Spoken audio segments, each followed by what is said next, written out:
Hi, welcome to the Paranormal Peep Show, and it's going to be a short one tonight because some of us not feeling quite up to par. So what we're going to do is just rattle straight into it rather than our pre-show chit-chat, and we're going straight in with our guest, Ben Emlyn-Jones. First of all, welcome, Ben, but also welcome, Andy, as well. Good to see you both. Hi, Neil. How you doing? How you doing, Ben? Hey, hi, Andy. Hi, Neil. It's great to be back on the show. Thanks for inviting me. Good, thanks for joining us. Well, I got some sad news. I mean, you both know, but I'll just tell the listeners this. On the very next day after the recording of our last show, where we was talking with Hugh about the giants and things, giants on record and giants of Britain and stuff, my dad sadly passed away very, very suddenly the next day.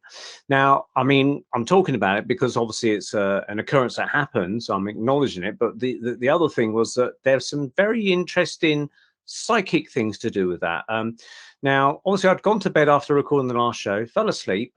And during the night, I was woken because I had a weird dream where I was laying in the back seat of a car, and suddenly the back door opened, and there was two strangers, but they appeared to be strangely familiar, as if I knew them, but I couldn't place who they were. And one of them said to me, "We got some sad news. There's been an accident, and Stefan's dead."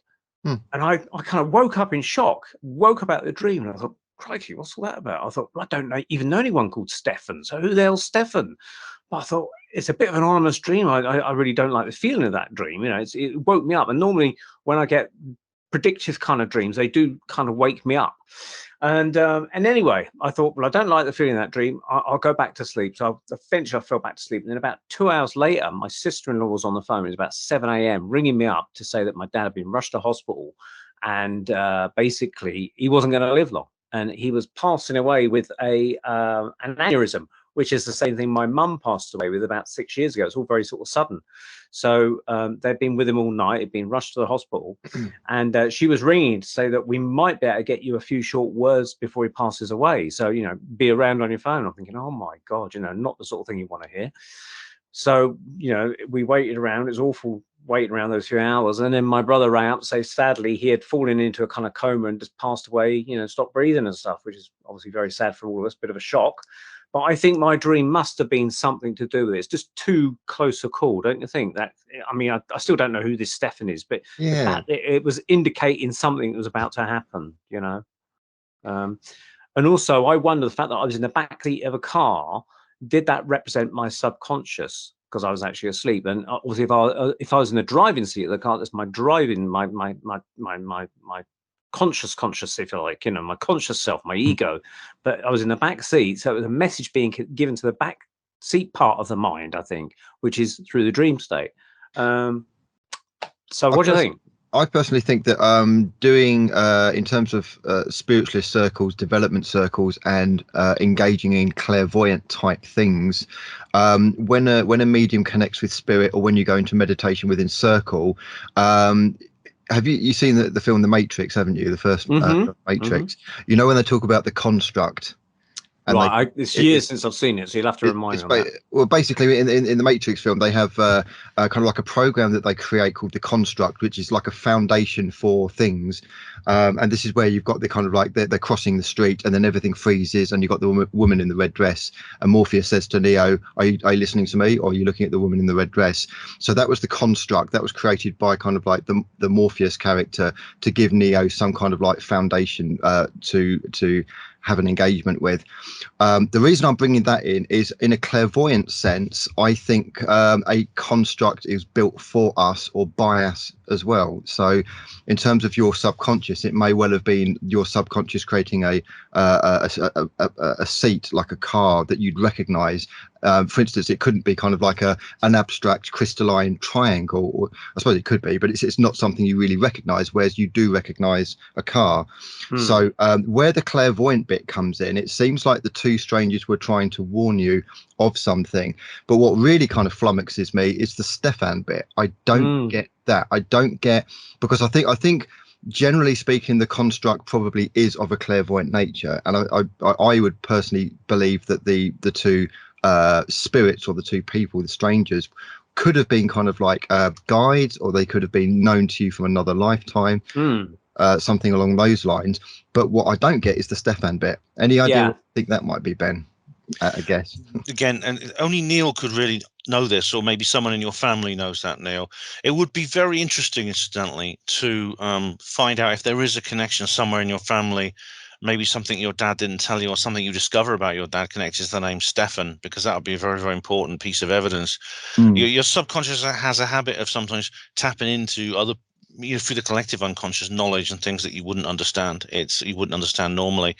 But apart from that, it is a very interesting dream, that this happened. Just before you had this terrible news, you suddenly found out that you see these men say somebody's dead, and then this happened. That's very, very odd. Yeah. It could be, the skeptics will say it was coincidence. It's hard to prove them wrong, but if you could find some connection with Stefan, that'd be good. But condolences anyway for your loss, and I'm very, very sorry. Deepest sympathies. Thank you, guys. Yes. The other interesting part 2 of this was, let me think, about 2 weeks later, my girlfriend and I had gone to this demonstration of clairvoyance, and my dad hadn't even been cremated, but we were still in the planning stage of his funeral and choosing the service and the music, the songs and stuff like that. So there's lots of emails flying backwards and forwards and things. And the medium suddenly came to me, and he said, I've got some lady here, he's sort of talking about a mother figure, and sort of indicated, how lovely she was, blah, blah, blah. And I thought, well, it could fit generally anyone. But then she's stepping aside, and now a gentleman is now coming forward, and he's talking to you, and he's talking about a funeral. And I thought, oh my God, and he's laughing about one of the songs being chosen. I couldn't remember off the top of my head which songs had been chosen at that stage, and I don't think we'd actually even finalized it. And so I thought, well, could that be my dad? And then I knew it's my dad as soon as the guy said, oh, he's now kicking a ball to you. He obviously likes football. And I thought, oh yeah, that is my dad. He absolutely loved football. So he talked about that for a little bit, and I can't remember the rest of it. I have got a recording of it. And then he said to me, thanks very much. I'm now moving on to someone else. He went on to someone else. And then about 2 or 3 minutes later, he came back to the guy that was sitting in the front and was talking about a gentleman to the guy in the front of me, talking about how this chap that he supposedly knew, his trousers would be loose and kept falling down sometimes because he didn't do his top buttons up on his trousers or belt up or something. And the guy was going, yeah, sort of not quite sure. And then he said, oh, he's also talking about Spitfires. Can you take Spitfires and jets? And the bloke was going, nah, can't take that at all. And I thought, oh my God, I still think that's my dad coming through, because my dad, his trousers were always falling down because he'd always undo his trousers and walk around, whoops, his trousers would come down.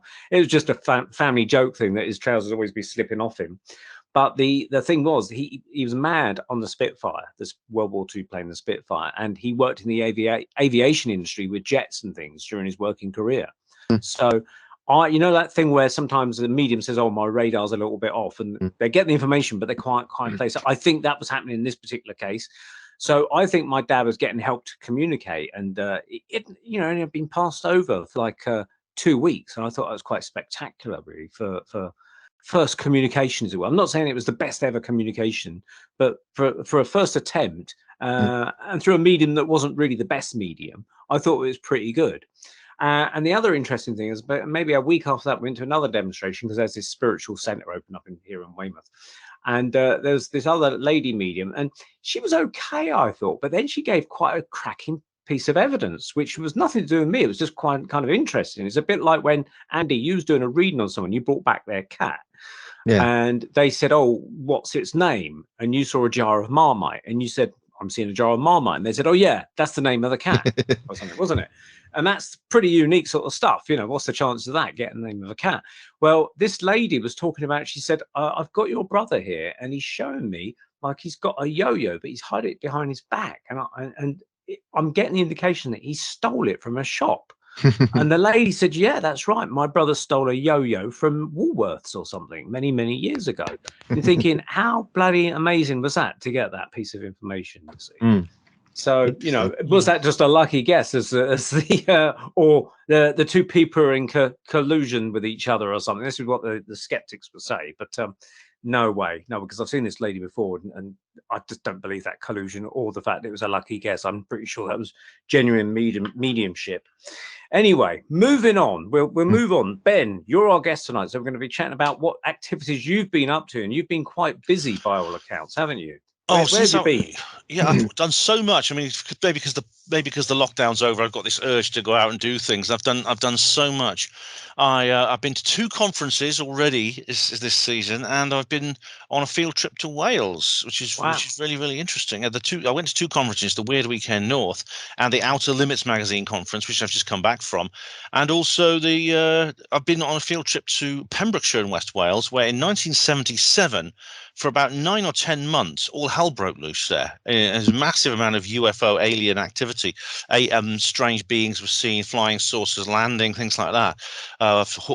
Rather sort of like strange poltergeist activity on farms and things like that. And I visited some of the locations of these places. Yeah. Wow. So what sort of things were going? And was it just around a particular farm, a bit like Skinwalker Ranch has activity? Was it just one piece of farmland? No, it wasn't. I mean, there was a farm. One farm involved was called Ripperston Farm. There's an entire book called The Uninvited that's been written about it. And what you found was on Ripperston Farm, what was reported is very similar to Skinwalker. You have lights following cars. You have strange beings suddenly appearing. There are men in black encounters, teleportation. In this case, this was a dairy farm, and the entire herd of cattle at some point was moved from one place to another. And this was very disturbing for the farmer. They were actually moved on into neighbouring farms. Almost as if they'd just been picked up and put somewhere else. The family was a man and a wife and his 2 kids. So there's 4 children, and their lives were made a misery from about February right through to December 1977. They eventually moved out. So it's all negative stuff then? There's no positive stuff? No, it seems to be irritating and frightening things that happen to them. The farm is still a working farm. I don't know who owns it now, but we did visit the farm. We couldn't go in, but we did get some good shots of the exterior, which were very interesting. Yeah, so that was it. And also, there's the most famous element of the Dyfed Enigma, as it's called. Was a school encounter in I think it was in April of 1977 at a place called Broadhaven, which is a little village on the west coast at St Bride's Bay. A group of school children basically were in the playground, and they saw something coming down in some woods near the field, near the school, and they ran out and went to have a look at it, and they report seeing all kinds of strange things. They drew pictures of what they saw. It's very similar to the Rua incident of 1994 in Zimbabwe, or maybe also perhaps the Westall incident in 1966 Australia.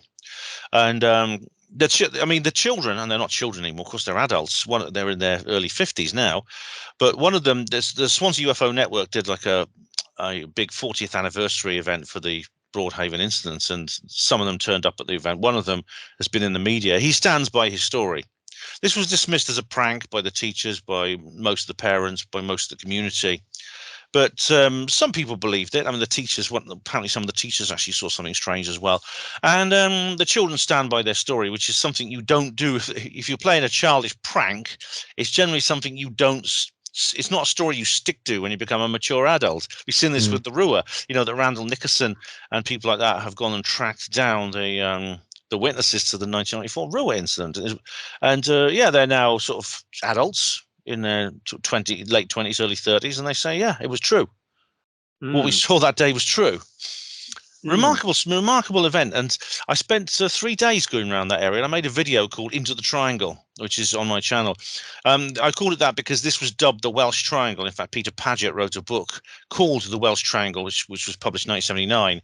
He's recently reissued a new edition of it, self-published in 2018, called the Welsh Triangle Revisited. Well worth reading, as well as the several other books as well have been written about this. What do you think it is about Wales that's kind of that brings the UFOs and the poltergeists and the weird stuff?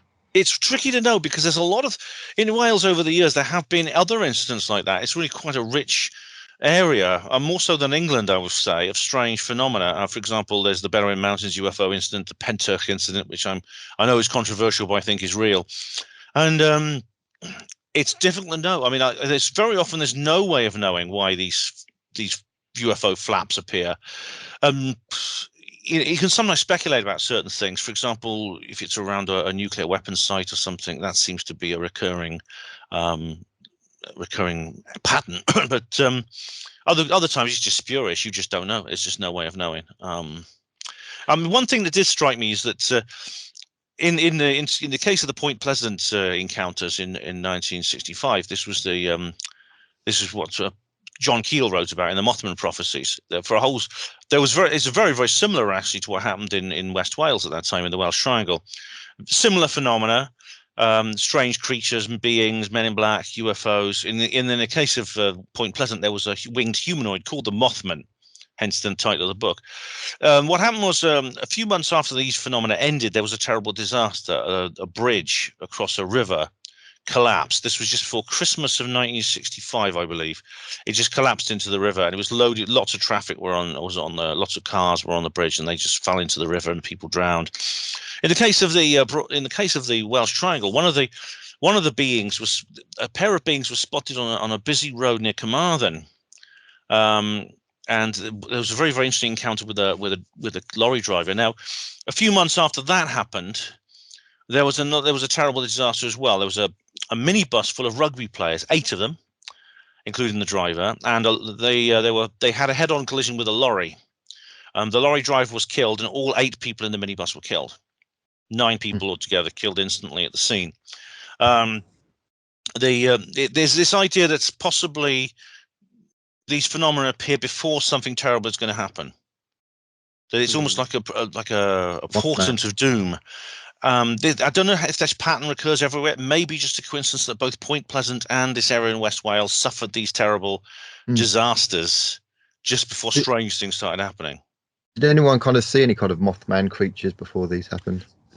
Winged humanoids have not been reported, no, but strange beings wearing white suits. And one of the things that happened all over the place, there was a hotel which is the hotel at Littlehaven near Ripston Farm, where the proprietor reports seeing strange, tall humanoid beings with silver suits and what looks like a space helmet. What is recurring again and again with all these sightings, including the lorry driver, is the face is covered. There's no face visible. Either there's a visor or there's something else covering the face part of the head. Whether this is some kind of helmet or whether it's a biological feature of the creature's heads, we don't know. But it's very interesting. It's interesting that it was the initial thing was in 1977, the Broadhaven thing, because that's the year that Star Wars came out, and I suppose there could have been lots of accusations that all the kids were excited by Star Wars fever, and it was some publicity stunt to do with Star Wars opening the local cinema or something, you know. I mean, was any of those kind of accusations? Because I know they put that around Doctor Who accusations, like on the Scottish incident where the guy was attacked by the UFO. Yeah, they suggest it was Doctor Who, watching too much Doctor Who or something. So yeah, Star Wars brought up, was it? In fact, in the book, there's a contemporary book written. I didn't read Patchett's book, but I read another one by Clive Harrell called The Uninvited about Ripperston Farm. The skeptics always said, well, was it Star Wars? Was it Close Encounters of the Third Kind? Both these films came out that year, and the family denied they'd ever seen these films. And again, it's a bit of a long shot, actually. As with Robert Taylor, you know, they said that he'd seen this thing because he was watching Doctor Who, but the thing is, he doesn't watch Doctor Who. He didn't like the series. Also, I've watched Doctor Who before, but I don't hallucinate the things I see in it the next day, luckily, because it used to make me hide behind the settee when I was a kid. They said, well, it seems they then pile condition on condition. They say things like, well, he must have eaten belladonna berries. Well, firstly, he's a forester. He would know that immediately the moment he saw them, he would know these are very, very poisonous berries. That firstly, he would know what they were and know to avoid them. He wouldn't be so stupid as to eat things he didn't know in the woods. Secondly, belladonna has never been found in Dechmont woods.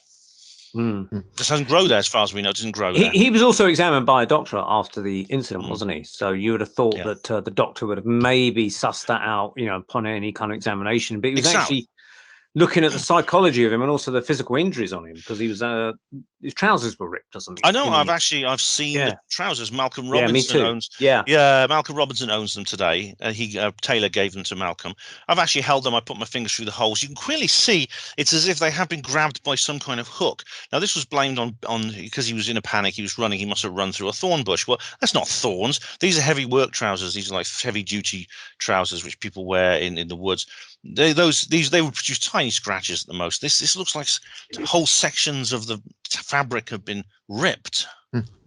Yeah. So yeah. that's a deviation from the previous thing we were talking about, but still, it's an example of the kind of the skeptics say. They just say these things just because they think it's.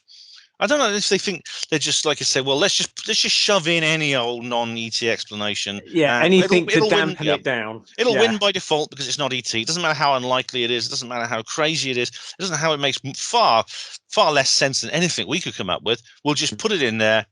And it wins by default because it's not ET. Game, set, and match, that kind of thing. The skeptics always have a fallback position. So I talking about 10 or 15 years ago, I used to have heated debates with people about the New World Order, and their position was always, it doesn't exist. The New World Order is just crazy conspiracy theory. So now Joe Biden has come out and said quite publicly he wants to bring in a New World Order. So now the next fallback position for the skeptics is, yes, the New World Order does exist, but it doesn't mean what you think it means. It's just this kind of like this umbrella term for just kind of like some kind of like unity. They fill in the gaps themselves. They're guilty of what they're accusing us of. You see, that's the third time a major head of state has talked about a New World Order. George F.W. Bush did, and Gordon Brown did. And on both occasions, Tony Blair did. Did he as well? Obama did. David Cameron did. There's a US general that did, and Baby Bush did. I've seen them all. Yeah. And you know what? They say that every time. The skeptics say that every time. Yeah. I also heard on UK column. I was listening to it. Now I never watched the Queen's speech last year, and I know they've had one. It's Prince Charles doing it this year because the Queen was ill or something. But the Queen's speech last year, according to new UK column, and as I say, I never watched it, but they mentioned that in the televised Queen's speech of last year, in the left-hand corner, right-hand corner, one of the corners of the screen, they put like a logo of the Eye of Horus or something. Oh wow. Over it. So it's worth checking it out, maybe, guys, on YouTube to see if you can find it. So I can't say it's absolutely true because I haven't checked it out myself. I just happened to hear it mentioned. I thought, that's a bit weird if it's true. Talking of Queenie, do you think could be a conspiracy theory? Do you think she's actually even conscious? Could she be in a coma or on death's door? If not over that door. I mean, she didn't do the state opening of Parliament. She's obviously, which is unusual for her. I mean, even last year she did it when she's obviously she's an old lady and she's pretty frail. They're doing the Platinum Jubilee celebrations in a couple of weeks. It's possible that she's already passed away and it's not being released. It's not being publicized. This has happened before where famous people have died and it's not actually been revealed straight away. A good example is Fidel Castro. I believe he died probably a few years before he actually was announced. If someone is very old, it's actually easy to explain. It's easy to explain their absence. You can say things like, "Well, they're just taking it easy at home now because it's actually they're very old and they don't, someone else is obviously they're kind of retired anyway." And they can also do things like they can. With modern technology, they can create very realistic fake images. I mean, there's actually there's one someone's just sent me of Joe Biden, and he's like reciting a speech by Jim Carrey, the guy who actually impersonates him on the Late Show. What's funny is though the face and mouth, it looks like Biden, and what's when the mouth moves exactly as you would expect him to if he was really saying those words. You just hear Jim Carrey's voice coming out, so you get an actor's voice coming out of his mouth. Maybe the Queen's speech was one of these events. Any public appearances, although the Queen's not doing any at the moment, any public appearances could be handled by lookalike actors. Yeah, true.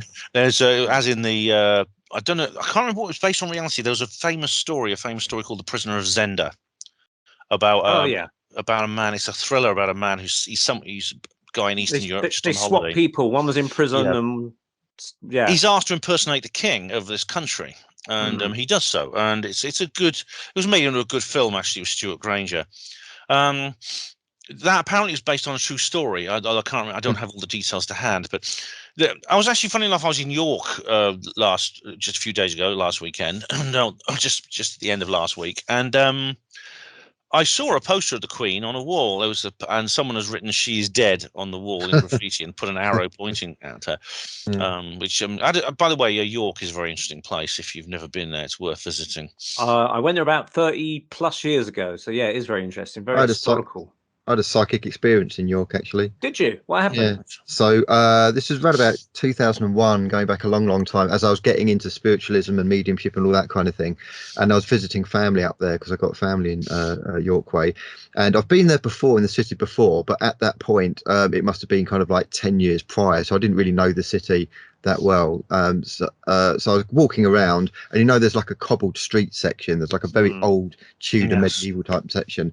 I was walking along there, and I saw kind of like these rooftops, and over the rooftops I saw the cathedral, and I got this really kind of like sinking feeling, and I just got that would have been the last thing some people would have seen before they were executed. I'm sure of it. I just got this sinking feeling of like as if I was about to be executed, and that's the last image. So I carry on walking, I turn around and lo and behold, there's a little courtyard, and opposite the courtyard is a pub called the Last Drop Inn, with kind of like, it's got like a triangular shape, and you've guessed it, it's where they used to hang people. It was a gallows at one point, the Last Drop In, and I'm assuming they probably popped into the pub, because they used to do that in those days. Like the condemned would have one final drink, and then they'd be hung straight away. And that was the Last Drop In, and I thought, okay, and that was the beginning part of my kind of like spiritual journey, psychic journey. Oh man, that's I never saw that pub, but I mean, I did go around. It's an amazing city. It's a very well preserved ancient city, and there's loads of very interesting things connected to the Illuminati and things like that. I mean, it's extremely charming, and there's these old buildings everywhere and cobbled streets, like you say. Often they're very narrow. There's a big cathedral there, York Minster. And I went to have a look at that. I actually met up with a lady called Lily Brunton, who's a local expert on these sorts of things, and we did go into the cathedral and have a look around, and it's an amazing building. Not many people really think much about the European cathedrals when they think about ancient mysteries, but they should do, because I mean, we talk all the time about the pyramids of Egypt. How did they build those things? How do they move huge lumps of rock with primitive technology? How do they get them all so precise and things like that? European cathedrals are similar. They are much more than just big churches in the middle of town. They're precisely huge, precisely constructed monuments, temples, energy temples, I would say, of a spiritual nature. They were the kind of the great age of cathedral building was almost 1,000 years ago now. Yet most of them are still standing. They still dominate our city centres today. And York Minster is one of the most remarkable. It's one of the biggest and most remarkable. It has phi proportions encoded into its structure. That is the golden mean. Now, this is why choirs and musicians will often record in there, because the acoustics are much better because of these phi proportions. The question is, how did a society which we're told was burning people at the stake for being red-headed or red-haired or being left-handed, a society with no scientific knowledge at all, possibly create such structures? It's a mystery that really should be addressed more, I would say. There's a good book called The Born in Blood, which talks about the history of the Freemasons. The Freemasons apparently came out of the cathedral building stonemasons, yet there's a direct link between them and the Knights Templar, who were active at that time. The Knights. Have you ever been to the Waltham Abbey church? No. Obviously in Waltham Abbey. That's quite an interesting one. Apparently it's supposed to be the last resting place of King Harold, the guy who got the arrow in the eye in 1066 in the Battle of Hastings. So that was supposedly where he's buried. But also there's two other intriguing things about this particular church. It's the only church, I think, either in England or possibly the world, that's actually got the zodiac sign of the zodiac astrology on its ceiling. And there's actually a mirror that you can look, and it kind of looks straight up into the ceiling for those who don't want to kind of crick their neck up like that. And it's got all the zodiac symbols, and you've got to wonder, okay, so why are there zodiac symbols in a Christian church? It's quite interesting what the church has done. They've spun it so that each zodiac symbol represents something from the Bible. 12 So apostles and that kind of stuff. And another really interesting thing, it's got loads of pentagrams hidden in the brickwork. So what happened is the Christians came along and they basically took over everything, and I don't know whether they forced or they paid pagans to build the church, but the pagans kind of it was either kind of like a revenge thing, or just to kind of leave their mark, or just a little bit of subversion. They they'd have some bricks that have little pentagrams, and they kind of like inserted those. There's supposed to be, I think, something like 13 of them embedded within the church. So yeah, a little bit of historical. Yeah, I've heard that this thing with these pagan symbols in there. It's almost like it's like you say their way of getting back at the church, but they're paymasters, so they have to do the job sort of thing. But also, if they don't do it, and they could end up on the end of the sword or something. So Yeah. a bit of a tight position. Getting back to York though is also the location of Harry Martindale, who saw the Roman ghosts of York. You must be familiar with that one. Yeah. Yeah. Yeah, that's it. I do a talk about. I'll be talking about that at Proba course, which is coming up on the 21st and 22nd of May, which I'll be speaking at. But yeah, basically, he was the plumber working down in the basement of the Chancellor's house, which is on the outskirts of York, as I understand it. And it was actually built on an old Roman road. So the Chancellor's house is about 17th century. And English Heritage back in 1953 were renovating it. And Harry Martindale was taken on as apprentice plumber, along with all these other plumbers putting in pipes and putting in radiators and things like that. And he was in the cellar, and he stood his ladder in a trench that had been previously dug by archaeologists. Now, he didn't realize that, but apparently what the archaeologists discovered was the Roman road. So he actually wedged his ladder in there so it'd make a good place to kind of, to keep it upright. Then he climbed up his ladder and he's drilling away, and he hears a weird noise. And he thought, that's a really strange song on the radio that you can hear from the upstairs rooms. And it was just playing one continuous note, and he couldn't work out why it wasn't changing to like other notes and things. And eventually, as he carried on listening to it, just below him, this Roman centurion came straight through the wall on a horse, followed by other Romans walking, covered in mud, looking really tired. They were wearing green tunics, not the red tunics, which were later identified by experts as Roman auxiliary division. So that you weren't your regular kind of Roman gladiator types from Rome. These were like the auxiliary soldiers of the day back in York. So they probably were actually more British or Anglo-Saxon. I'm not quite sure on the history there, but basically he had identified Romans that he wouldn't have even had any idea of because of his lack of knowledge in those areas. And so he saw about 15 or 16 of these Romans come through the wall, covered in mud, and he could even hear them talking in some language he didn't understand. And he, by this time, fallen off his ladder and was cowering in the corner, thinking they might see him. But he said they paid no attention to him whatsoever, and they passed through the wall and went through the other side. And that was the Roman ghosts of York, basically. That sounds like one of those. There's different types of ghosts, and they may even be different phenomena, which we generically categorize as the phenomenon ghost. These are a particular quite common type of ghosts, which appear to be unaware of their surroundings and they pay no attention to the witness. They seem to be unconscious. They're almost like three-dimensional recordings of something that might have happened there before, because they very often are images you would have seen in that location at a different time. For example, this was a former Roman road, so you'd see Roman people walking along it. Residual, I think they call it. Yeah, or stone tape or residual ghosts. It's an interesting one. I wonder what the oldest report of ghost sightings are. And I'm not talking about people who've seen them. I'm talking about kind of like the subject matter of the ghosts. So we're talking Roman here. Would there be, for instance, anything Neolithic? And if not, why not? You mean actual witnesses of the actual ghosts themselves? For instance, why Roman ones are quite rare. They do happen, but they're quite rare. Whereas, for instance, Civil War ones are quite common, and kind of like Victorian ones are quite common because they're quite recent. But is there any reason why people haven't seen Neolithic ones or kind of caveman ones even? Maybe they have. I don't know. But I mean, I've never heard of them. I've never heard of anyone else. It could be that they have. Do they have like kind of shelf life? Do they last for a certain amount of time, then they move on? I mean, there's some in the case of these recordings, whatever the mechanism is for the replay, maybe it fades over time. On the other hand, if it's a conscious ghost, in other words, like something which can interact with its surroundings and has a memory of its life, if it's for example, a deceased person type ghost, it could be that they don't stay in that state forever. Rather like the character Sam Wheat in the film Ghost. He finds he dies. He's killed very suddenly in an attack on the street. Finds himself dead. Wanders around, but he has to protect his partner from evil people, and that's why he stays on the earth. When that job is done, he then ascends into the spirit world. And it could be that does happen with other types of ghosts. I don't know. The interesting thing about the Roman Ghosts of York thing is that happened in the winter of, I think it's like November 1953. And then about 7 years later, there was a caretaker lady that was actually responsible for looking after this Chancellor's house. And so she would go around the rooms, locking up, checking up, everything's all secure for the night. And she had 2 dogs.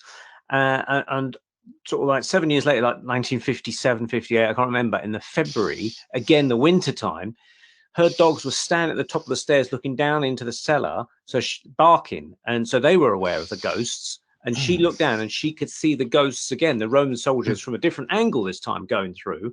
But this time they were slumped over horses, asleep. So it's not like a recording as such, I don't think, because you would think they'd be doing the same action, just from a different perspective. But these ones, they were still on the Roman road, but maybe these were a different set of Romans still using that road, maybe from a different century, or maybe they were the same Romans, but doing a slightly different action.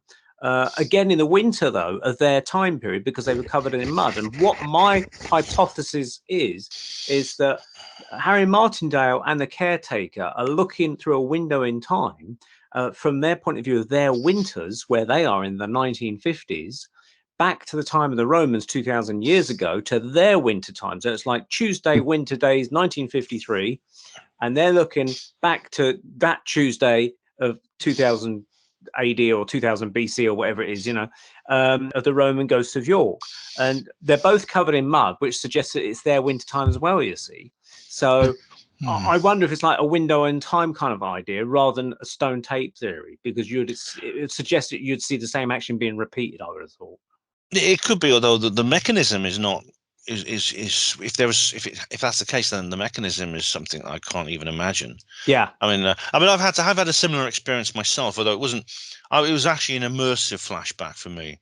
I actually found myself in a different location. Well, it was the same location, but it was anachronistic. What it was, I was actually at the Basis Project conference, Miles Johnston's conference in Devizes, Wiltshire. It was a Black Swan pub, this very old pub in Wiltshire, and there was an upstairs room that was used as a function room. It had been before that in the 18th and 19th century. It had been a magistrate's court and things like that. But anyway, the conference was in that room, this lovely old room. I was sort of half asleep.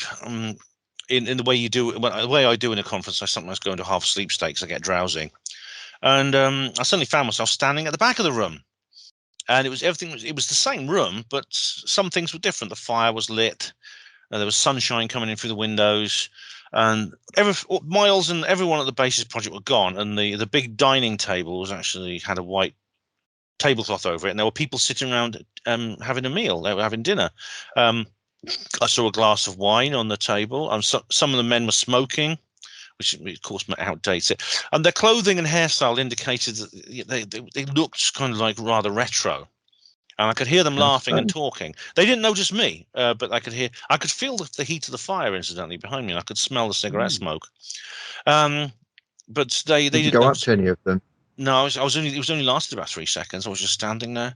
Yeah. And it looked like it was a wedding reception, I'd say, based. Everyone was dressed formally and, like I say, in rather retro clothing. I estimate from looking at fashions through the ages, I estimate sometime between 1900 and 1920. Wow. And apparently it was used for things like wedding receptions back then. So were you kind of like aware of being kind of in modern times, but also split into that time, or were you completely in that time? I was completely in that time. I couldn't see anything that had been in the room before. It only lasted about 3 seconds, and suddenly, boom, I was just back, and everything was back to normal.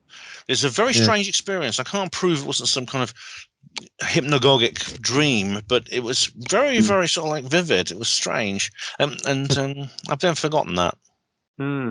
Yeah, a friend of mine used to work for Curry's years ago in High Wycombe. And she said that it was her job, along with a manager, to go and secure the back storeroom, to make sure for insurance purposes it had to be witnessed that 2 witnesses witnessed the door being locked or something, the shutter coming down and being locked, so that they could both say, yes, we actually locked it. In case there's a break-in, they can say, well, we did lock it, kind of thing. And so what they did, they pulled the shutter down to say, right, that's definitely working. Then they lift it up again for a final check, and as they lift it up again, instead of seeing the car park, which was normally the scene, they saw the town of High Wycombe as it was maybe back in Victorian times, very, very briefly, and they thought, what? So they pulled the shutter down and then pulled it up again, and it's back to the car park again. Oh, that's very strange. It's one of these things are more common than people think. I mean, it could be that people have these experiences at times and they just dismiss them. They don't sort of like even think about them very much, you know. Yeah, but it's actually two people witnessing it, which is the interesting thing. They Mhm. both agree they saw a Victorian version of the town of High Wycombe as it was, you know. Oh, Which is Weird. interesting. Hmm. Yeah. So the other conferences, Ben, you've been to the OLM conference. How did that go? That was pretty good. Yeah, that was in Hull. I actually went from York to Hull. There was some interesting set of speakers there. Philip and Ronnie Kinsella spoke. We were both very familiar with those guys. Yeah, Mm-hmm, and of course, yeah. I think the best speaker because there were several. People spoke on all kinds of subjects, mostly UFOs. Although Malcolm Robinson was there. Now he's involved with the Scottish Paranormal Investigation Group, and he's got loads of experience. He's been doing this for nearly 50 years now, and he talked about the Sawkey poltergeist, which is it's right a bit like the Enfield poltergeist. It's a family was basically haunted by this poltergeist, which used to do things like move things around. They used to hear voices. It usually even used to like writing used to appear on walls and things like that. And this was covered in the media. Yeah, this was in the early 60s. It started in 1960. The family were laughed at, and people poked fun of them. It was a lot of people didn't believe them, but the family, they always maintained that it was real. And indeed, they eventually moved from the house. And funnily enough, Malcolm's been involved in trying to track down where they are now, because they sort of went underground and they didn't speak to the media for a long time. And apparently, you know, the young girl who's involved in it, it's very often there's a young girl, I find it, like early teens, just after puberty kind of thing when it comes to these things. What kicked it off? Was it Ouija board session or I don't know, actually. I'm actually not sure. I mean, Ouija boards, it's a feature of horror movies, obviously quite a lot, like the Exorcist, but I don't remember him saying anything kicked it off. It seemed to appear spontaneously, but I know that apparently the young girl now, she's obviously she must be quite elderly by now. She stands by her story. She stands by what happened to her, and just rather like the Janet Hodgson does as well. So it's a similar Janet Hodgson, the young girl in the Enfield poltergeist case. So Malcolm has done a big deep dive into that, and he's written several books where he mentions the Sawkey case, and I think that's I think was the most interesting part of the conference. There were several other speakers as well. People talking a lot about UFOs. Colin Saunders was there. Now he's a guy who was an aviation engineer. He wasn't the sort of guy. He wasn't a loony like us, you know. He was a serious scientific type person. We've had him on the show, but yeah, carry on. Yeah, I've interviewed him too. Yeah, he's a good guy. He's spoken publicly about his encounter with a triangular shaped UFO. Very, very close encounter. This thing was literally just off by the side of the road as he was driving along. He describes how it moves. He says it's not anything that he could imagine, because some people have said it was a stealth aircraft. Well, it was making no noise. It didn't have any jet engines. The jet engines are very loud. It was silent. He said, had red lights on it. He's built several models of it actually over the years, and he's had one with him, which is interesting. So that was another. There was also a guy called, I forgot his name now. Sorry, Mike Covell. Mike Covell's a local man in Hull who talks about local mysteries, such as the Dogman. Apparently, there's been a Dogman haunting over the centuries in the Hull area, and it was at the place called the Barnston Drain, which is like a stream. It's a canal, and it's been seen again. It's come back after for the first time since the 60s. It's appeared again. Oh wow! Paul Sinclair's another local guy who has studied the Bempton phenomena, which is again it's a recurring type pattern. It's similar to Skinwalker. It's very similar to Skinwalker. A lot of the same things are there.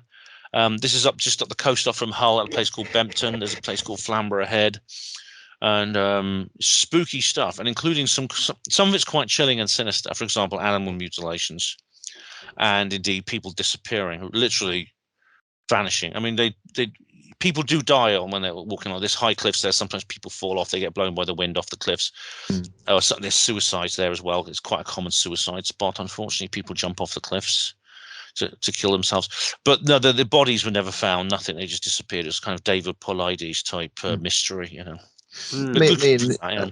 Myself and Neil have interviewed. Do you remember the guy who was talking about the national parks in the United States?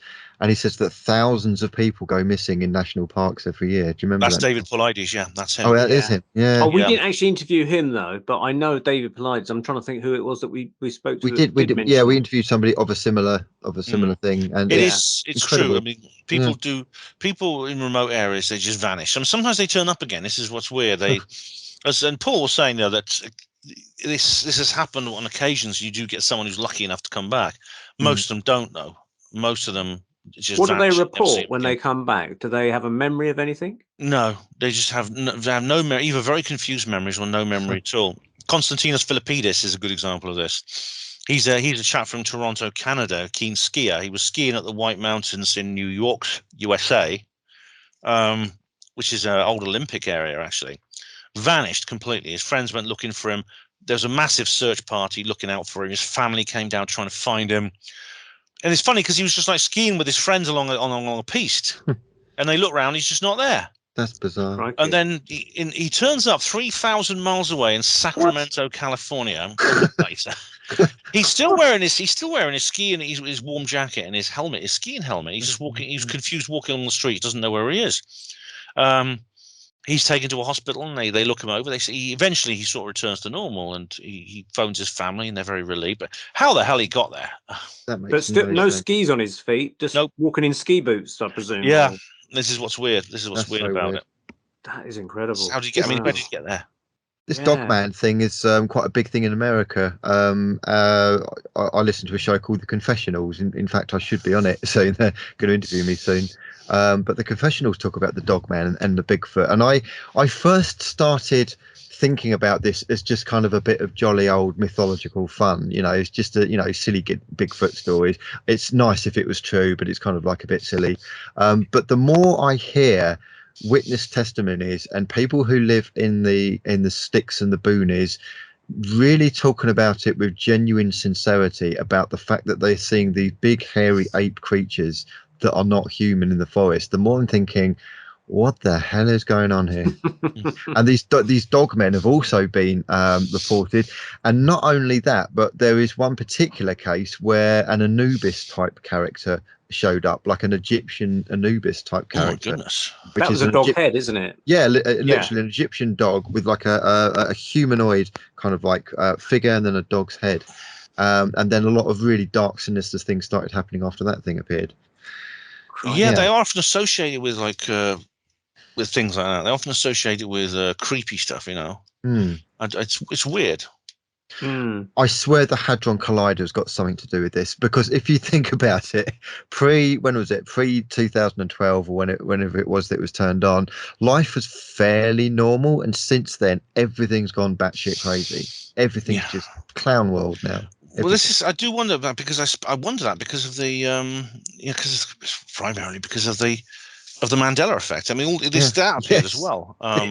It's essentially opening the world's largest microwave door and keeping it running. it's like that, but there's even people claiming, you know, that's the world as we know it ended in December 2012 with the Mayan said, and just because there was no fire and brimstone or anything doesn't mean there wasn't some massive shift in reality, and ever since then we've been living in that kind of world. Funnily enough, it's only since then that things like a lot of these things have appeared. I mean, the Mandela effect was unknown before about 2013. And now suddenly everyone, I know almost everyone has some kind of Mandela effect. I'm a Looney Tunes guy. I'm one of millions around the world. The number of celebrities that I keep seeing, this person sadly died, and I swear they died years ago. That keeps happening. Yep. There'll be a celebrity pops up, and I'm just thinking they're already dead. What the hell is going on? Mental. Absolutely. There have been mistakes I've noticed on Facebook where people said, "Oh, I thought he died years ago," and what happens is someone rediscovers an old post and didn't know someone died, and so they start sharing it. And so you can account for some of it like that, but yeah, there is a case of people's memories or confusion about people that, like we spoke about Tom Baker a few shows back about. You was convinced he had died years ago, but he's in fact alive and well. Absolutely, 100%. Tom Baker. Yeah. I remember the obituary. I remember seeing it on TV. I bloody remember it. He died. He can't be alive. That's insane. Well, there's two possibilities here. Either it is a genuine conflation, that is errors in memory, which does happen to people. If you try to remember a film, if you watch a film you've not seen for 20 years, it will be different to how you remember it. That's not normal and natural. Or if there's more than one person who thinks the same as you do, Andy, it could be that is another Mandela effect. There's new ones being added to the list all the time. As soon as large numbers of people come forward and say, "I remember that differently." Renee from Hello, isn't there a film now called The Mandela Effect? Yes, it's interesting. Actually, I watched it and did a review of it. Is it so it's only made in the last few years then, presumably based upon this idea that it's all gone tits up around the world and time's running backwards or forwards or sideways or something. It's starting to get like that Mophie advert, where God has got a mobile phone advert and the battery goes down and everything goes crazy on Earth. It's getting like that. So, talking to dogmen and strange creatures, you also went to the Weird Weekend conference, Ben, didn't you? That's another conference I went to. I went to that one last month, and that was pretty good. That was good as well. That was in near Warrington, Greater Manchester, and or Cheshire. Sorry, it's in Cheshire. But that was a pretty good conference where loads and loads of paranormal experts from around the country and a couple from abroad came along and did speeches. There's some the people involved are really, really nice. I got to know them well. Let me think of I did a video reportage of this. I'm trying to think of the various speakers. Who was a very interesting speaker? Oh yeah, there was a guy called Bob Fisher who talks about the haunted generation. Now, this is basically about because the Weird Weekend North is a bit different from Probe or Outer Limits. It's a bit more kind of Fortean. It's even semi-skeptical. They have skeptics there as well. But this guy Bob Fisher, I mean, whatever his real beliefs are, he made some very interesting observations about what it was like to grow up to be born at a particular time. People basically are middle-aged now, born between the late 60s and sort of late 70s. To have been a small child in the 1970s was very strange, because firstly there was a very, very different attitude to the paranormal on TV. I mean, ghost stories were discussed very seriously. UFO stories were discussed in a more serious tone. For oddly enough, since 2017, that serious nature has come back now. But in the early 70s, it's quite normal. It's quite possible to get a really sensible UFO documentary, for example. Sort of from the late 90s onwards, that's when the giggle factor was really turned up. But there was things on TV as well. For example, some of the adverts and these public information films they had as well were extremely creepy. There was one with the Grim Reaper about warning children not to go near deep water or they could drown, and there was the Grim Reaper standing there. I remember there were several about warning kids not to get into strangers' cars and not to go back to a firework once it's lit. You had a scene, and some of these were quite graphic. They were really meant to frighten children. They were literally meant to scare the shit out, scare the Unfortunately, some of these people that are doing public information films are the ones we should have been scared of all along. Because like Jimmy Savile was doing the clunk click every trip, and they had Rolf Harris in a swimming pool with a load of kids saying, "Teach your kids to swim." That's the irony of it, isn't it? That's the big irony. I wonder if there's a Gary Glitter one. Yeah, maybe there's a kind of like a something symbolic there. I don't know, but I remember the ones which warn children not to fly kites near. There was one warning a child not to fly a kite near a pylon, and there's a scene where he's actually literally electrocuted, and he drops dead, surrounded by a ring of fire. Another kid breaks into a electricity power station and ends up getting electrocuted trying to retrieve his frisbee. That's a famous one. The firework ones are really creepy. The kids with the dark glasses, and they go like that, because they got sunglasses. Do you remember an escalators one where Welly got kind of like sucked into an escalator and kind of crushed? Do you remember that one? I don't remember that one, but you see, for young children, this sort of thing can really freak us out. And very often some of these things we remember them and we don't really have any way of. There's a lot of things we saw on TV that we remember and didn't, because I'm from this generation, and I didn't really. there's no way really of identifying them, because today, you know, every a child goes to school. You know, every single school bus trip can be documented forever on Facebook. We didn't have that back then. What we had was we had a TV, usually one TV per household. It only had 3 channels, and we'd have to we sort of cajole and bribe, threaten, bully other the family members to know what we saw. But we'd only have a chance to see it and remember it. There's things I saw on TV that really freaked me out, and I don't remember them. I don't remember what they were. I can't find them on some things I've managed to locate on YouTube. But there was one I remember. It was a guy who jumps out of a plane. It's like a parachutist, and he's in free fall. And some weird noise or music is playing in the background. And suddenly this guy starts glowing, a big red glow. And it's not the Ready Brek advert. He starts this big red glow, and he starts to change shape and sort of metamorphose as he's falling. I remember seeing that and being very frightened by it. What was it? An advert or something? Or I can't. I remember it and I can't identify it because there was, you know, we didn't even have VCR until I was like a teenager. Yeah. We just saw it, and these things are stuck in our head. And as Bob Fisher says, you know, we're haunted by these memories. This is what the haunted generation is all about. We have these memories. We can't identify them. We knew we had these experiences, and we can't.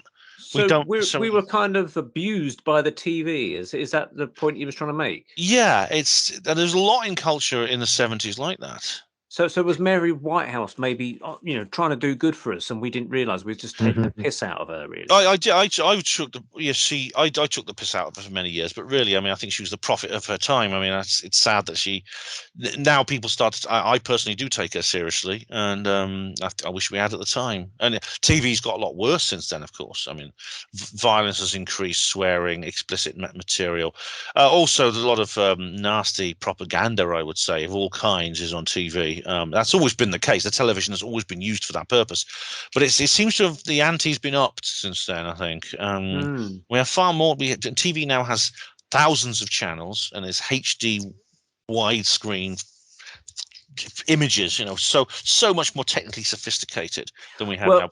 I saw video footage on Facebook or YouTube or somewhere recently. I've seen it a couple of times actually. And it's quite astounding to watch. It's a chimpanzee with a smartphone, and he's scrolling through the images or the videos on the thing, and then he's tapping it and watching a video of a chimpanzee with a zookeeper or something. And he's watching it, then he stops it, and then he goes to another image, and this is a chimpanzee doing it. And he's thinking, oh my God, you know, the intelligence of what we're giving these creatures, and they're learning to operate our equipment. And it's like Rise of the Planet of the Apes or something.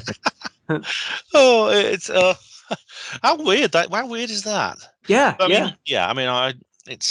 a very, very weird thing. Yeah, I mean, and there's also footage I've seen of an orangutan. Again, getting back to the Planet of the Apes kind of scenario, and it's an orangutan casually, almost in a totally relaxed manner, driving a golf cart thing around a track or something, and he's almost like resting his arm on something, and he's just driving it with his left hand, walking, you know, driving it and looking at it, and he's actually driving it. It's quite amazing. I've seen it. You can actually train these creatures to these animals can actually be trained to do these things. And what's really weird is like they seem to exhibit more human behavior while they're doing it. They seem to be kind of like they almost become more human, you know, as they're doing it. It's very, very weird. So could this explain maybe our interactions with these strange creatures we're calling dogmen, or, you know, werewolves that are walking on 2 legs and things like that? Is there a dimension? Because I mean, I go into this in my book that I'm writing, that maybe there's alternate realities of Earths where we've developed, but in a slightly different activity. So, for instance, here we've got like full-bodied beasts like a horse or a cow or whatever, but over on this other dimension, this alternative Earth, if you like, or variations of Earth, where nature's gone in a slightly different direction and said, well, let's try and put a human torso and see if that works with a 4-legged creature. And this is where we get in the myths of centaurs. And there's actually been sightings of centaurs in our reality. People, many different people, unconnected, have seen centaur beings or cloven-hoofed creatures and things. Well, you yourself have talked about the cloven-hoofed creatures. I remember. Yeah. But definitely, it would explain an awful lot. It would explain about how that, for example, that if these things are seen by many different people, and many different cultures, they're seen all over the world by many people in different cultures, with very, very different racial and societal backgrounds, which would indicate it would be very, very hard to say that every human brain is hardwired to produce certain images under certain states of consciousness, because that would take fantastic explanation in itself. For me, it's far more likely that what they're seeing is objectively real. I know that you can't touch it, you can't taste it. When you're in a normal state of consciousness, you can't perceive it. But in an altered state of consciousness, if so many different people are seeing the same thing, that to me indicates a level of reality, objective reality. That to me is far more likely. I wonder if the Hadron Collider tore a massive tear in the fabric of time and space and brought in all these crazy creatures and maybe it's there. Maybe it's there to repair it. The creatures were there long before the Large Hadron Collider. Yeah. However, some things were not, Andy. I mean, you see things. A lot of the phenomena people are reporting today were actually not present until the last few years. We've already mentioned the Mandela effect. That's quite new. The Mandela effect could be explained as, in a sense, we are literally moved from one universe to another, where things are slightly different. There's a slightly different, not most things are the same, but Looney Tunes actually was Looney Tunes, or the Berenstain Bears were the Berenstain Bears. It's there's many others. There's hundreds of examples now of that kind of thing. Maybe Nelson Mandela really did die in 1986 in prison in another world. That universe, which runs parallel to ours, which serious scientists talk about the possibility of parallel universes now. Maybe this is a way we can see lookalikes. Maybe getting back to the lookalikes, they released a man who looked like Nelson Mandela, just to kind of keep the peace, keep everybody happy. Oh, that'd be interesting, wouldn't it? Yeah, that'd be interesting. Yeah. Seem like the Queen, So, getting back to the Welsh Triangle, Ben, there was one story that struck me because I remember reading it somewhere, and it's this rock out. Is it off the coast of Anglesey? I'm not sure. No, Rocks. Stack Rocks. Yeah, can you tell us about that? That's really interesting. That's actually directly connected to the Ripperston Farm and Little Haven mysteries. Right. Now, these were connected because Rosa Granville, the proprietor of the Fort Hotel, and Mrs. Pauline Coombs, who was the farmer's wife at Ripperston Farm, they knew each other. They were friends, and they set up one of the earliest examples I know of a kind of sky watching network. They would both keep in contact, and they would phone each other the moment one of them saw something like that. And some of these phenomena were observed by both women in two different locations. And what happened is the phenomena like the UFOs they seem to dip back over the cliffs because there's high cliffs on that particular location, and the family thought, well, they're going to go into the sea, but then they noticed Pauline and Rosa got these telescopes and binoculars. Excuse me. And they seem to land on an area of rock. Now, these Stack Rocks is actually it's a very tiny island. It's only a couple of 100 feet across, and it's only like about a couple of 100 yards from land. And it's basically in the surf, just off the coast near where this happened. And there's funny thing is, there's nothing on it. There are buildings on it. There's no soil. There's no vegetation apart from seaweed. In fact, it's very regular, completely covered by sea during rough weather and things like that. But what they saw was aliens. The silver-suited beings were walking on top of the rocks, and a hole open in the rocks, and what looked like a staircase was there, and the aliens were climbing down the staircase. It could indicate there's actually an alien base underneath the Stack Rocks, or it's some kind of portal to another world which they were using at that point. I don't know. It's very strange. The Stack Rocks actually belong to the hotel, so it's actually part of the hotel has a private beach, and the Stack Rocks are part of that. So only the modern owner of the hotel knows that. Now, the hotel apparently has been renovated. It was derelict for a long time, but when we went up there was builders in there, so it may be opening again soon. It's possible if Matthew Williams, if you're watching, get your drone, mate, and go. That'd be a cool idea to fly a drone over the Stack Rocks, because you could visit on some kind of boat. If you get permission from the landowners, you may be able to go there on some kind of boat. Did anyone actually go out there and really say, well, okay, let's see if we can see any kind of doorway on this structure? As far as I know, the island has never been landed on. No one's ever walked there, as far as I know. I mean, it shouldn't be hard to reach. It's quite very close to shore. It's only a couple of 100 yards from shore. Looking at it on Google Earth, there's nothing there I can see of interest. It's probably dangerous for boats and things to actually get out there because there could be lots of hidden rocks just below the surface, which boats could crash onto and things. Yeah. I mean, it's quite a risky process, but certainly a drone would be a really good idea. Yeah, it's close to shore. The fact it's close to shore and in shallow water, there's surf. There's like lots of very big waves that come in and out to shore. Yeah, and there's no real place there's no jetty or anything, but there must be some way to get to it. And a drone is a great idea, actually. I do, like yourself. I like the idea of a drone. Yeah. So we're coming to a close now, but we've got the Probe conference coming up on May the 21st and 22nd in Lytham St Anne's, which is near Blackpool at the YMCA. Now you're a Probe kind of what's the word? You've been going to Probe for years, haven't you? I'm an enthusiast. Yeah. It's a very, very, it's a lovely conference. It was the first conference I ever went to, actually, in 2006.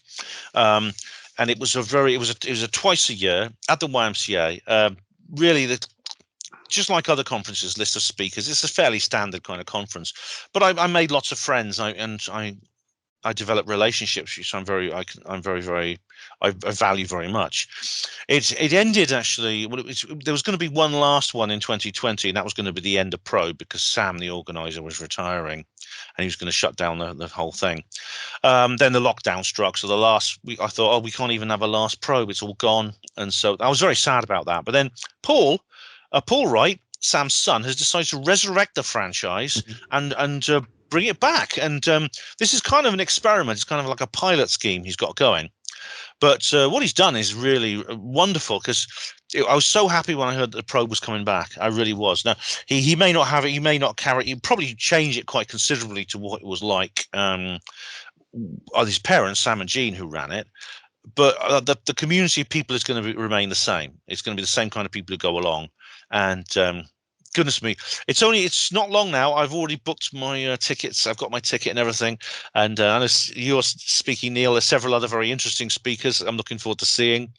And it's going to be wonderful. A lot of my friends are going, so it's going to be fantastic. This is definitely the most social conference. It's going to be nice. I think there's going to be mixed feelings because it's actually done in honor, I think, or memory of Sam, who passed away. Yeah, this is going to be a tribute. Christmas, a tribute kind of conference, isn't it? This first conference is going to be basically a memorial conference to Paul's parents who ran it. So, which is a lovely idea, I think, because without them, everyone, me, you, and all the other people have been attending, like yourself, you've been going for many, many years. It's without those people, that it would have never happened. And you've made friends through their kind of hard work, if you like, Yes. So it's a nice idea to kind of resurrect it, even if it's just a tribute thing. It'd be great to see it going on a regular basis. But yeah, I will be speaking there on the Sunday morning. I'm not quite sure what time. I'm assuming 10 o'clock-ish, but hopefully there'll be a few people there, because normally these things, people like to get a bit bladdered on a Saturday night, don't they? And they find it hard to get up for the first speaker. So I could be speaking to a lot of empty chairs. Who knows? But never mind. It'll be a good dress rehearsal for another conference. But I will be speaking on more encounters with fairies, ghosts, and spirits, which is what I did at Truth Seekers Northeast. It's normally a 1.5 hour talk. So basically, I've got to cut it down to about an hour's worth. So I've got to chuck out a lot of stuff and rehearse my timings and things. So it's going to be one of those talks that I'll probably be speeding through quite a lot to try and cover as much as I can. I guess you'll be there with your camera doing a reportage. Yes, I will. I hope to get a few words of you on camera. Oh, yes, no doubt. Yeah. Oh, brilliant. Yes, I'll definitely be there, and I'm looking forward to it enormously. It's not long now. Not long. Less than 2 weeks. Not long. Yeah. So I mean, I'll take my video camera, hopefully. So I'll do a bit of filming for you, Ben, if you like. Thanks, give you some extra footage. Oh yes, you did that. You did that with the bases one. That's very grateful. That's right, the bases one. Yeah. So I charge cheap fees. Anyway, we'll say thank you so much indeed to Ben Emlyn-Jones for joining us and telling us what he's been doing, covering all points of the UK, north, south, east, and west, and that kind of stuff. Was it good to get back to Wales before we go? Was it nice to see your home country? It was okay. I mean, it was a part of Wales actually near where I come from, and I've not been back there since I stayed, so I didn't recognise it very much. It was a long time ago. Right. But I met some friends I've recently made who were lovely people, and I stayed with them. Excellent. We had a great time. Yeah. It's this video on my channel, Panamo TV, if people want to check that out. Yeah, tell us. So you got your Hospital Ports Against New World Order. So it's Yep. Panwo TV on. That's right. It's Ben the YouTube. JR Porter. Yep, that's right. Ben the JR Reporter. Ben the JR yeah. Porter. And I've got a Panwo Voice, which is my news blog, and lots of other blogs as well. And of course, this book, Roswell Rising, a novel of disclosure. I think if you like this program, you'll like this book. It's a fictional book, but it's all about what would happen if we got the truth instead of the lies about various conspiracies and things like that. So you got 3 of those books, haven't you? Yes, it's a trilogy. It's a trilogy. There's a second and third part too. So if you like the first one, I guarantee you will. You'll want to read the next 2. So £10 at all good bookshops now. And at Probe, you'll be selling some at Probe. I'm afraid not. No, I won't. No? I won't have a stall there. No. Oh, but you can order this online. Okay, cool. All right. Well, thanks, Ben. Any final words, Andy? No, just personal plug really. If people want to have a look at kind of psychic events in the southeast of England area, have a look at Tuned In Events on Facebook and see what we've got going. Got quite a lot of things coming up.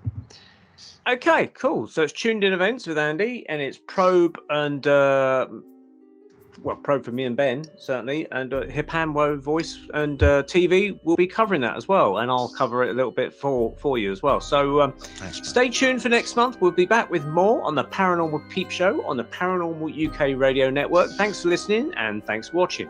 Good night. Take care. Bye.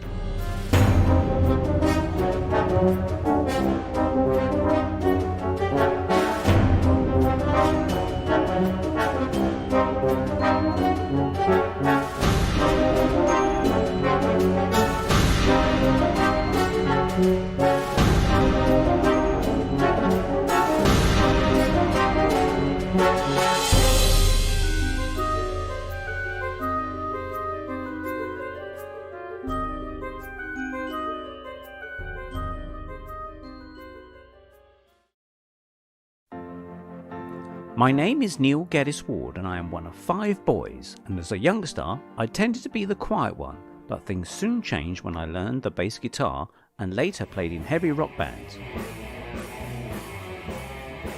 Nowadays I can be found painting mostly fantasy and visionary artwork, from science fiction inspired space scenes, pagan and Lord of the Rings images, witches and so forth. I'm also researching and writing on the subject of fairies, ghosts, spirits, UFOs and other paranormal subjects, and I'm currently writing a book covering these topics. Whilst I'm tapping away at the keyboard, my girlfriend Monica, also a talented artist, uses the art room to produce her own fantasy paintings, and we often give each other critiques of our own work. We often produce artwork together and co-exhibit them too. I also co-host a monthly podcast called The Paranormal Peep Show, part of the Paranormal UK Radio Network, and I have been speaking on paranormal and conspiracy-based subjects around the UK from Glastonbury, Birmingham, Newcastle and beyond. I have travelled the length of the British Isles covering the most fascinating of subjects. I returned to Probe after 5 years to present more encounters with fairies, ghosts and spirits, where I will discuss sky dragons, Roman ghosts of York, levitation of mediums, and the return of my own late mother through the Ouija board. Coming through. Hello, Mum. Hi, Margaret. Hi. Oh.